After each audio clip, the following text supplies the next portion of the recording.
Alright, we have arrived at the first of Pop-Tart's 3 bad endings. So, let's see what we're getting into, guys. The first one is a bunch of different choices leading up to almost the end, so I don't know what that's going to lead to, but it's not one of those bad endings. So we are in chapter 6 for right now, and we're going to start by sitting somewhere else. Okay, how about over here? We have no choice but to join one of the more crowded tables. It's very boisterous and noisy. So, what's your favorite food? Your favorite food! I practically have to shout to be heard. For some reason, Poptart seems to clam up in the presence of many others. He mumbles something in response that I can't hear for the life of me. What? He mumbles something again. Well, looks like I'm going to die without knowing what he said because there's only so many times I can scream, "What?" until I start looking like an idiot. I'll just have to pretend I heard him. Oh yeah? Awesome! He looks confused. Maybe that wasn't the best idea. That is so relatable, though.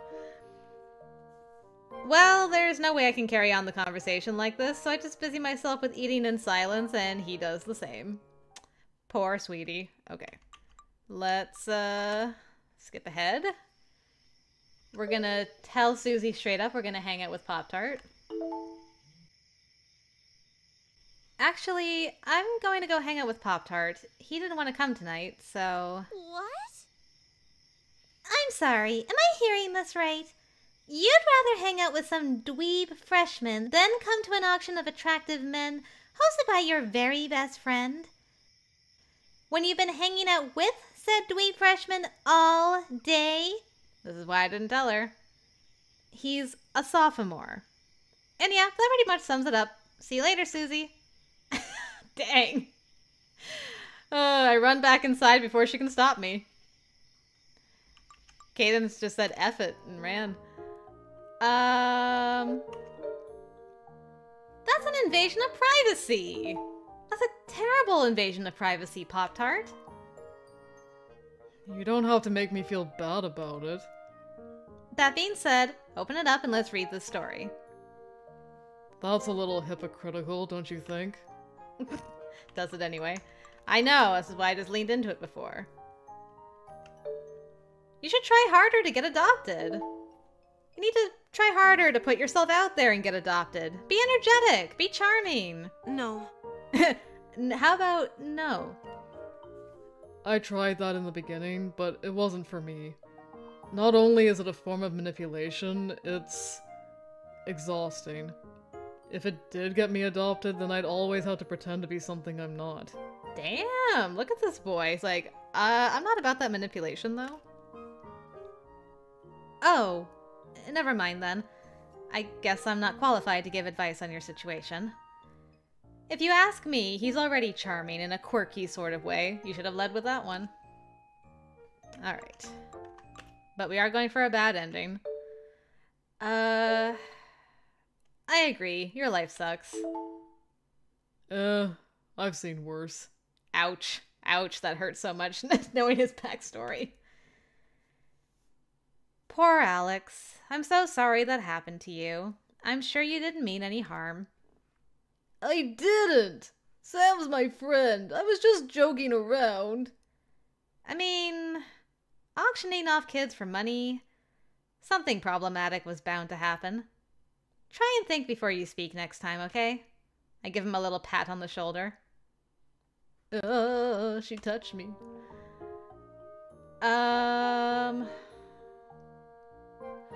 Oh, who we should go hang out with. But Garth was already gone by now. Right, we hung out with Tom. Now we're gonna go look for Garth. How about we go hang out with Garth after this? He's very nice and open-minded. I'm sure he'd be glad to meet you. The president? Don't look so nervous. He's president of our marching band, not the United States. Okay, if you want. After we finish eating, we set off for Garth's room and knock on his door, but no one answers. No doubt he is outside enjoying the beautiful weather. Yeah, he's definitely outside. Let's walk around and see if he shows up. Oh hey, it's Sabrina. Hi! Hey girl. Have you seen Garth? No, he must be sleeping in, the lazy boy. Really? We knocked on the door and nobody answered. Oh! Maybe he's down by the lake then? I saw a lot of kids headed that way. Oh, thanks. Bye-bye! We traipse on down to the lake, but it doesn't take long to realize that Garth is not here. However, there's still a great deal of our fellow bandmates here enjoying the day. I'm sure we can find someone to talk to. Let's dip our feet in the water. Okay. We take off our shoes and socks and dangle our legs over the edge of the dock. The water is the perfect temperature, cool and refreshing to the touch. It takes me a minute to realize we have some silent company sitting alongside us. Oh, hello, Samuel. Hey. I nudge Poptart purposefully. Go ahead, start a conversation. He takes on a deer in headlights look and stares at Samuel as though he's never seen him before in his life. What's your spirit animal? What? I mean, how's it going? Sorry, I was trying to start a conversation and that's the first thing that popped into my head. Cool. Samuel turns his attention back to his phone and his music, uninterested in pursuing a conversation. Samuel, how could you not be interested in talking about your spirit animal? Rude. Poptart buries his face into his hands, his palms making a loud slap as they strike his skin. I pat him on the back sympathetically. It was a valiant effort, Poptart.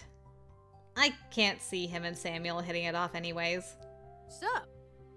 Hey, you, Poptart! Wanna play Marco Polo? Alex comes doggy paddling up to the dock, grinning up at us. Poptart instantly perks up. Hey. Hey. You're welcome to put on a swimsuit and join us too, Cadence. Would you like to play, Poptart? Sure, sounds fun. So long as we stick to the shallow end of the lake. As we play, I realize that maybe Poptart doesn't need my help making friends after all. He seems like he might already have one. Poptart, you're supposed to say polo! Don't be a cheat! I am saying it. Whispering doesn't count, you tampon! Whoa, Alex! Tone it down a bit. What did you call me? Maybe. Gotcha! It! Alex's arms lock around my waist, hugging me tightly. His eyes fly open in triumph. Oh boy. Cadence is it! Shoot, I was spacing out. You can let go now. Alex immediately backs off, turning scarlet. What if the bad ending is us ending up with Alex? Ooh, Poptart called him out.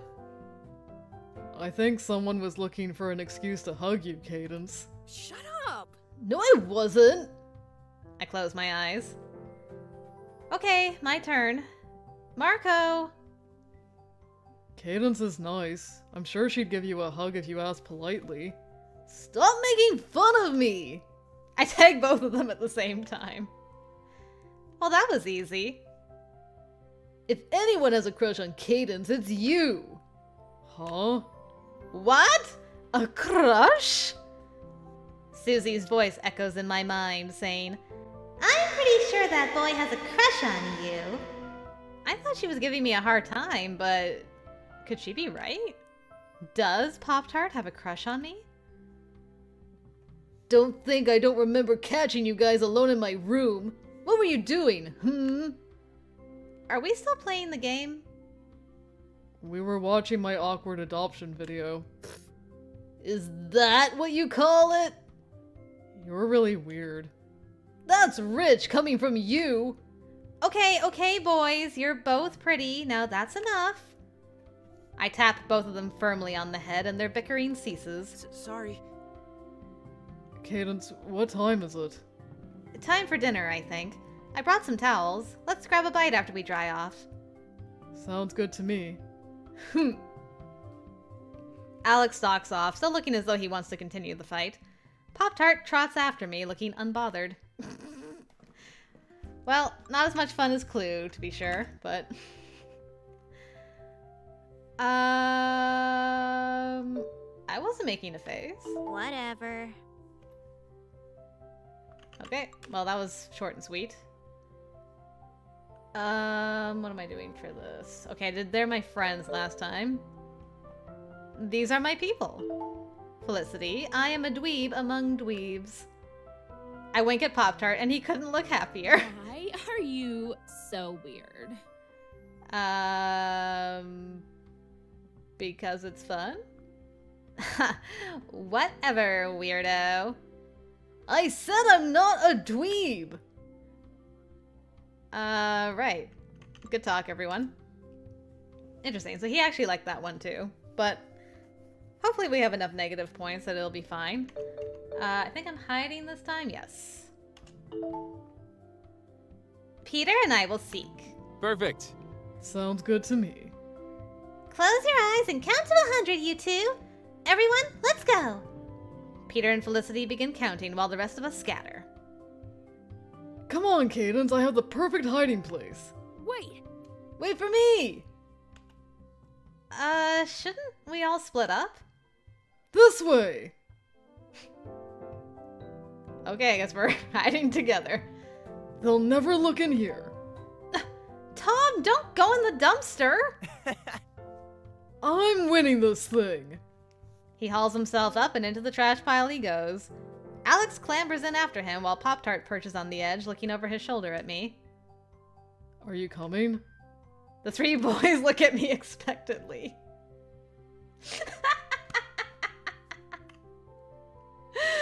I probably shouldn't. I'm gonna make a save here in case I've, like, screwed myself. Where are we? There we go. Hell no. No thanks. I'll hide behind the dumpster. I do so. Alex, Pop-Tart, don't you guys have any creativity? Why'd you all have to copy my hiding place? Move it, Pop-Tart! Your elbow's poking my gut! Why don't you move? I'm squished. Someone's coming, you guys! Shush! Nobody hears me. They continue squabbling and struggling to get comfortable, or as comfortable as you can get in a dumpster anyways. Maybe I should go find my own hiding place and lead them to it. Hey! Oh. Olive! The hell? Gross. And everyone always tells me I'm the weird one. We're playing hide and seek. Is that what you call it? A bunch of boys hiding out in a dumpster together? Hey! I'm not... Pop-Tart! We're starting our sectional early. Get out of there and let's go. And if you smell, I'm spraying you with the hose. But... Move it! Sulking, Pop-Tart climbs out of the dumpster and leaves our game behind. Bye. Aw, bye! Bye, Pop-Tart. He goes on his way. I feel a bit bad for him. Hey, aren't you supposed to oversee sectionals now? Well, that was easy. We could hear you whining from across the camp. Now we just need to find Susie. Too easy. Man, you got us. I can't believe you hid in the dumpster, Tom. You're sleeping outside tonight. Hey! I'm gonna shower. We all help to find Susie. The others play a couple more rounds, but I can't join since I have to make sure those that are having sectionals are staying focused. Well, that went quite a bit differently. I don't think this option actually matters. It does not, so I'll just stick with the hot cocoa. It's, interesting. I can tell by your tone you don't like it. Ha! Exactly what I was thinking, Cadence. Interesting. Alright, sorry, Pop-Tart. I think it's very creative, though, for the record. Okay. Anything for the band. Oh. Well, thank you for that. You're welcome.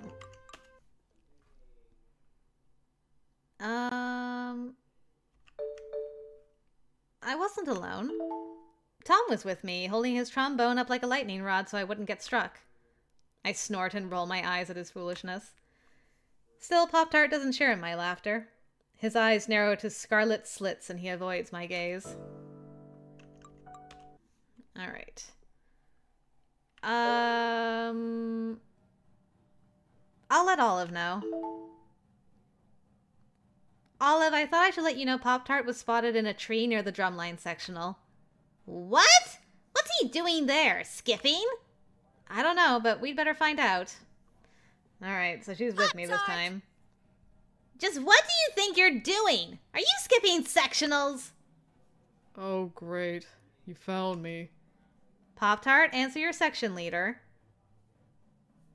Olive isn't helping me to improve, and all I do is raise her blood pressure. It's better if I don't go to sectionals. Shows how much you care about the band. See? I'm done! That's it! It's not fair that I got saddled with the worst rookie in the band. She stomps away, fists clenched. Olive, wait! Alright. An encouraging nod. This is getting rough. Things are just gonna get rougher from here. I try to catch Pop-Tart's eye and give him an encouraging nod, but his eyes are wide and glassy. I don't think he notices. Shaking a little bit, he goes to meet Mr. Wiley. What if he does terribly this time when his hair goes dark? Oh no. No, he's fine. Phew. Please don't tell Mr. Wiley. You really think I would do that? I don't know. You're always saying how you'd rather be at band camp than go back home. Yes, but I would never go behind your back like that. Especially since band camp is supposed to be over by now and everyone seems desperate to leave. I was going to make a joke about, like, who do you think I am, Clark? But then I stopped myself and then I was like, no, you know what? I'm going to mention it. Alright. I think I have to do this one, right? Yes. Pop-Tart has a great idea. I just told you I don't.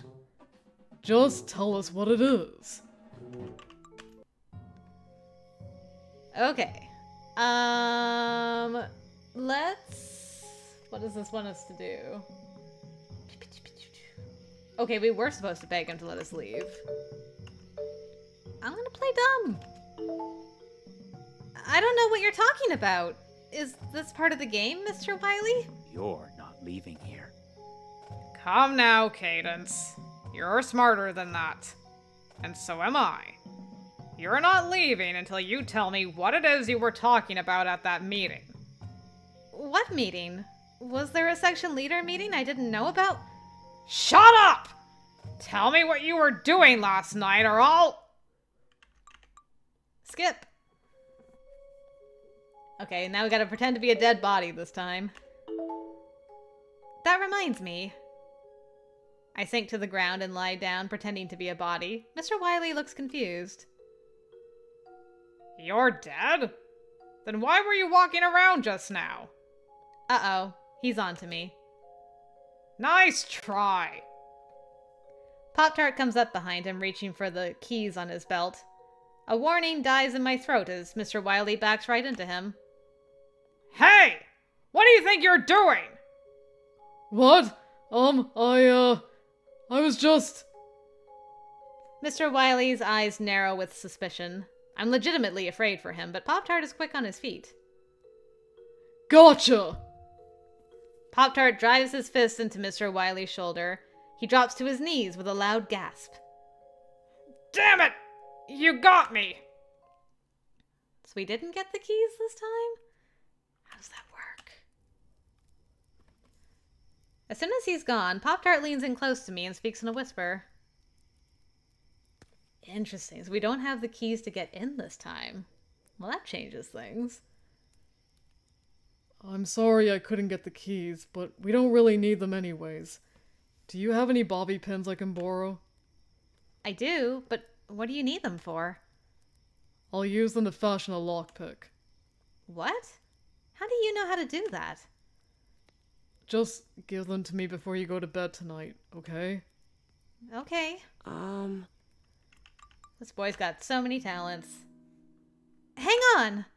I'm in and out of my room in a flash. When I return, I press 2 bobby pins into Pop-Tart's palm.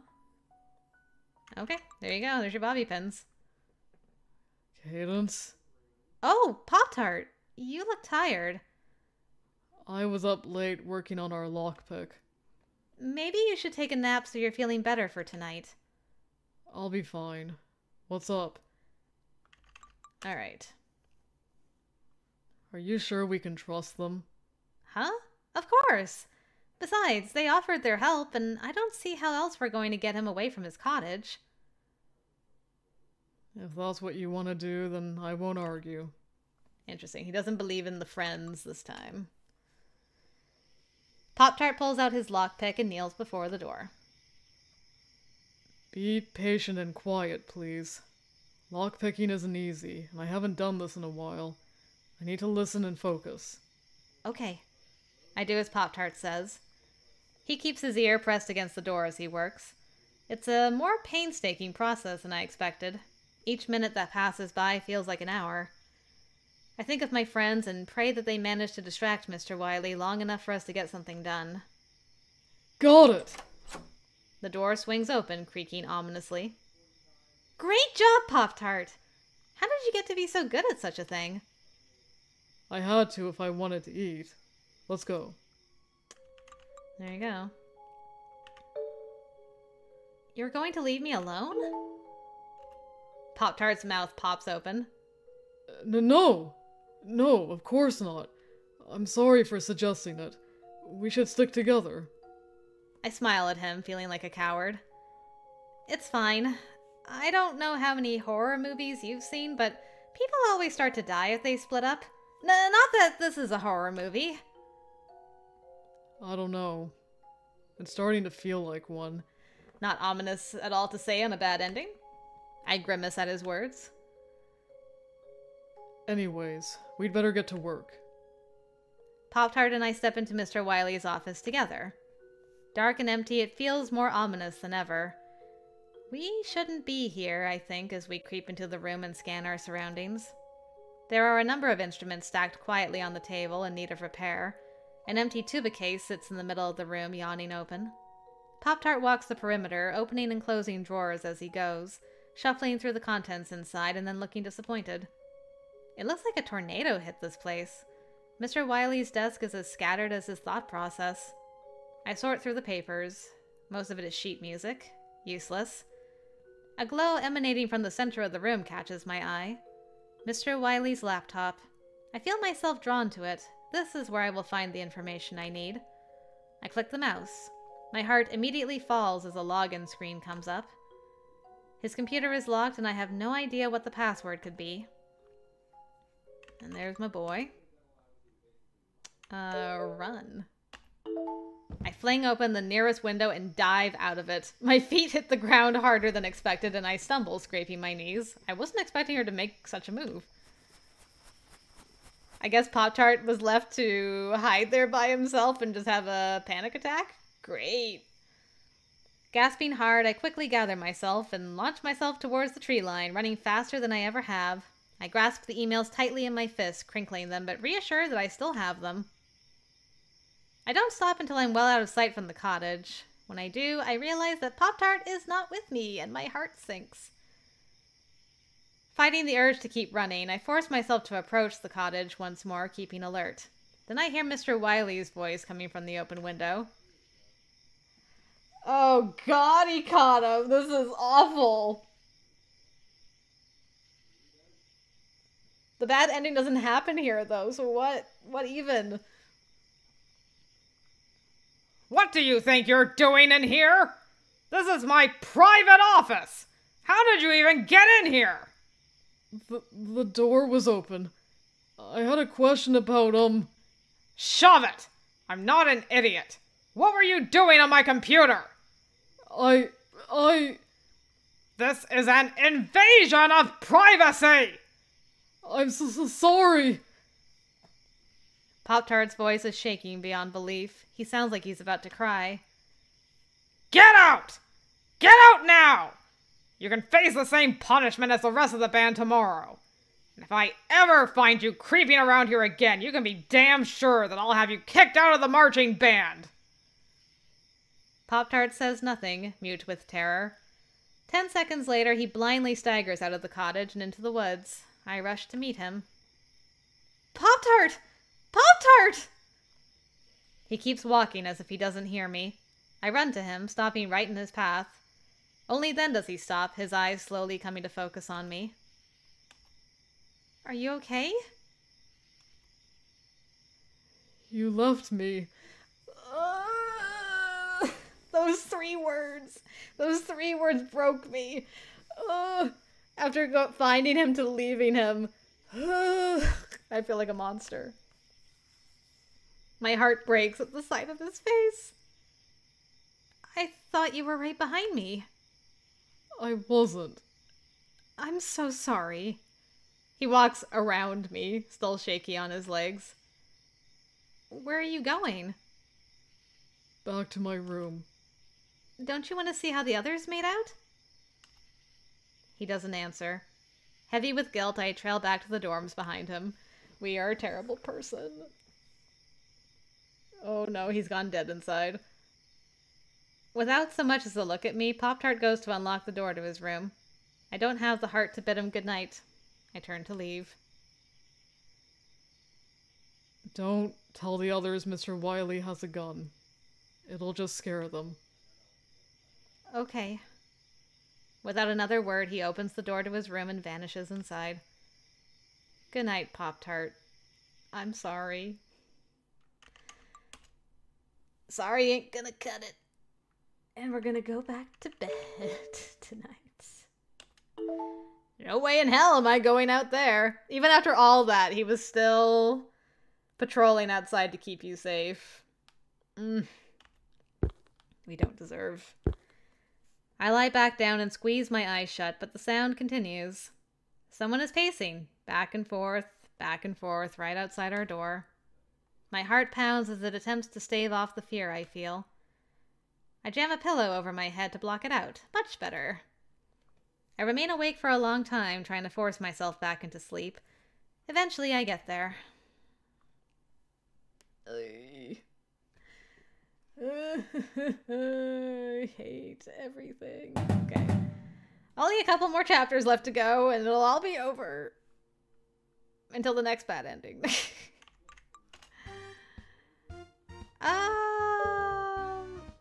Yeah, you're too young for me. Why should that matter? You're 2 years younger than me, and it kind of makes a difference. It's then that I spot Poptart walking up out of the corner of my eye to join our little audience. Oh dear. So what? Age is just a number. It has to do more with maturity. I'm mature, dang it! Dang it.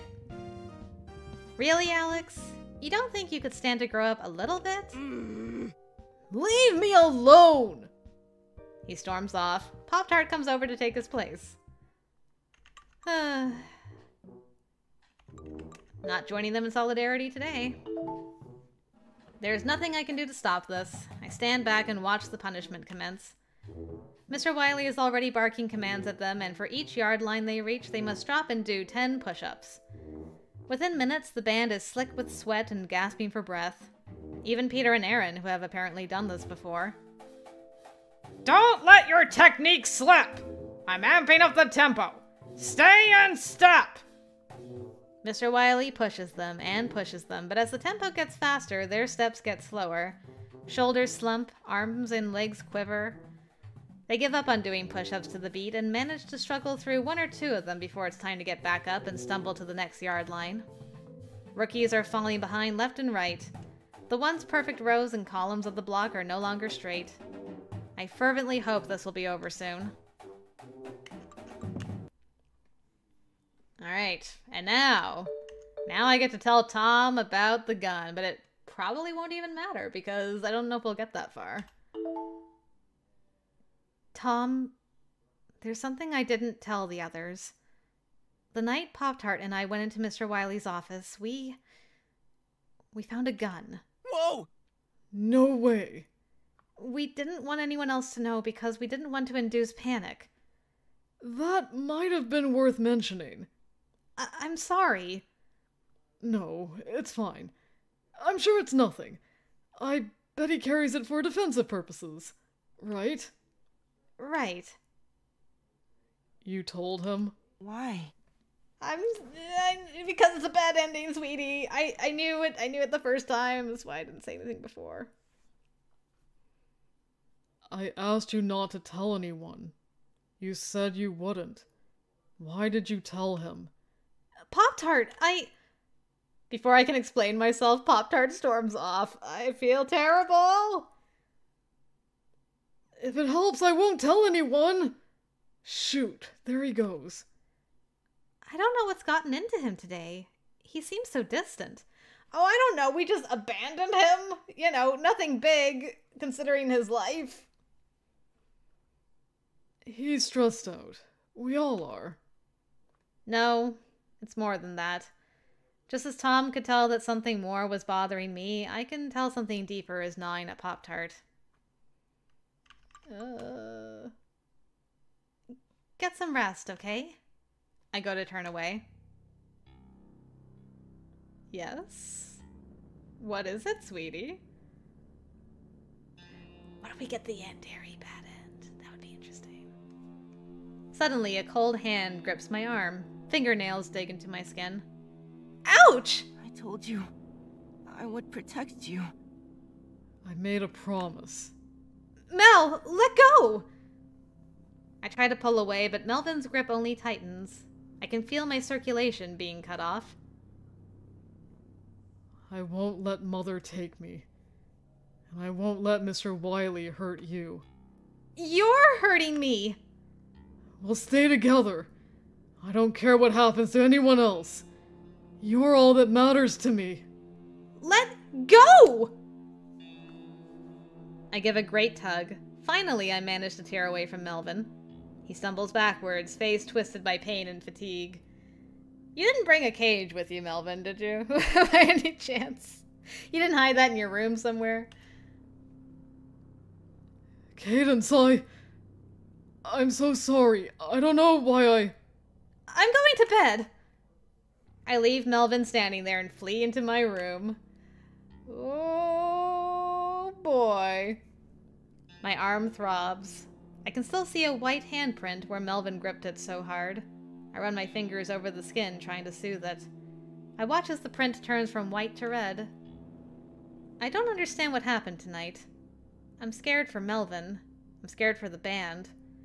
More than ever, I want to go home. I close my eyes, holding back tears, and try to cling to the words I spoke to him. So long as we have each other, we'll be okay. Right? One more chapter, one more chapter. This is the chapter where he threatens Wiley with the knife, too. Ooh, what's gonna happen? Will a murder most foul be committed? You will never be able to take it back. His face suddenly fills with unexpected fury. He threatened your life today, and you want me to let him go? No, I don't want you to do anything rash. Don't do anything you'll regret, Mel. The anger vanishes from his features as quickly as it came. A grin replaces it. His eyes flash dangerously. How could I ever regret protecting you, Cadence? We made a promise, after all. He takes another step towards Mr. Wiley. He's very close now. I tense my muscles. If I dive at him from this distance, can I take the knife before he has the chance to do anything? I don't know, but I have to try. I take a deep breath, preparing to go for it. 1 second too late.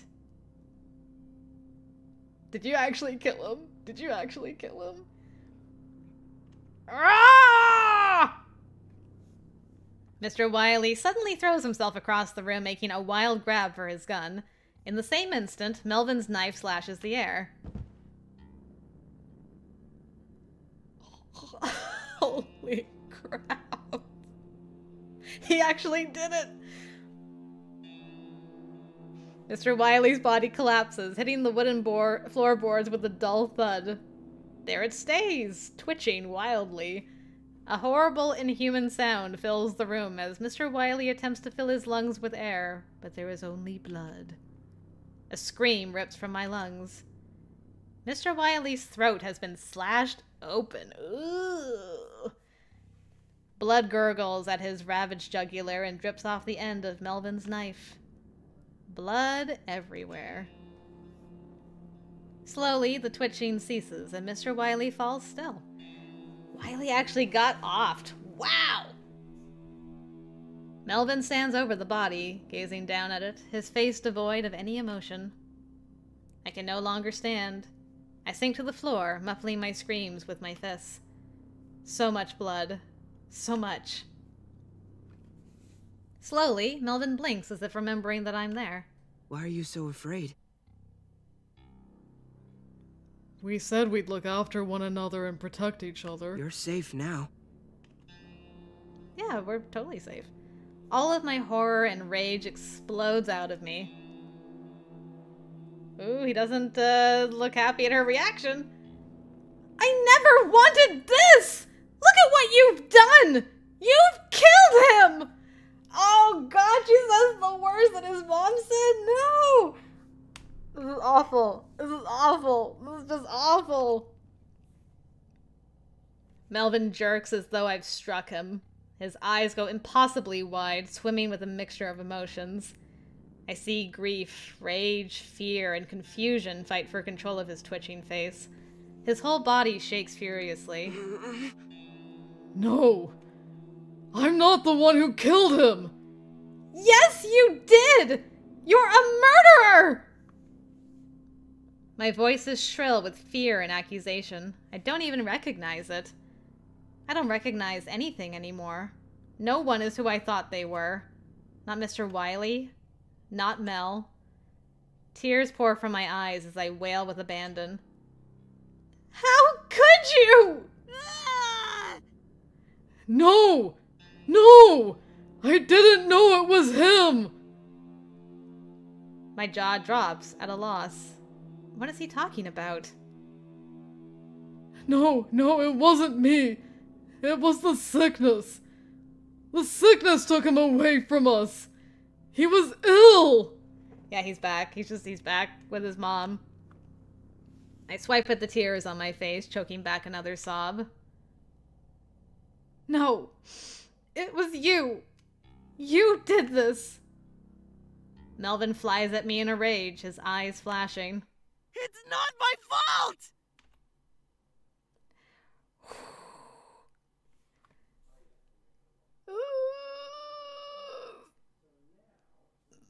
Well, suddenly, a searing pain explodes across my chest. Melvin's face is right in front of my own, contorted with fury, his red eyes unseeing. Then, bit by bit, they come back into focus, taking in the sight of me, his knife plunged deep into my chest. His expression becomes one of pure horror. No. No. I can feel the blood spreading across my chest, warm and wet.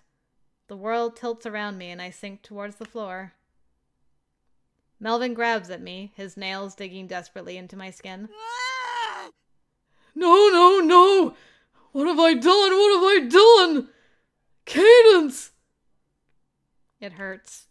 Not just this wound. My head hurts. Tears roll down my cheeks. How could this happen? I thought we were friends. I cared about you so much. What?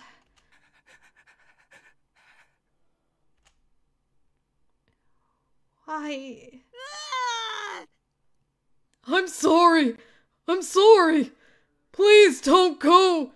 Don't leave me here all alone. The world darkens around me. The pain is fading, but I can still hear his voice pleading with me to forgive him. I'm sorry.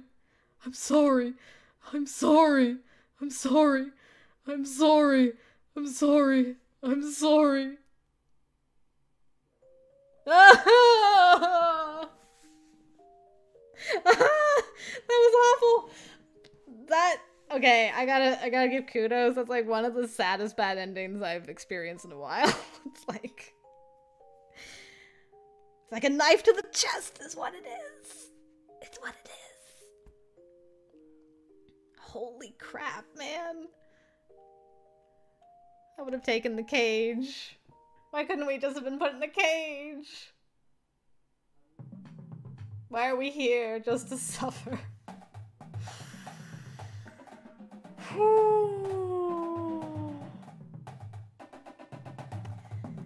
You know, when I've done these other broken heart bad endings in this game, it ends with the guy and girl being, the guy being like, you know, Cadence, you're a crazy person. I don't think I can date you anymore. And that's been it. You know, it's been fine. She got stabbed, man.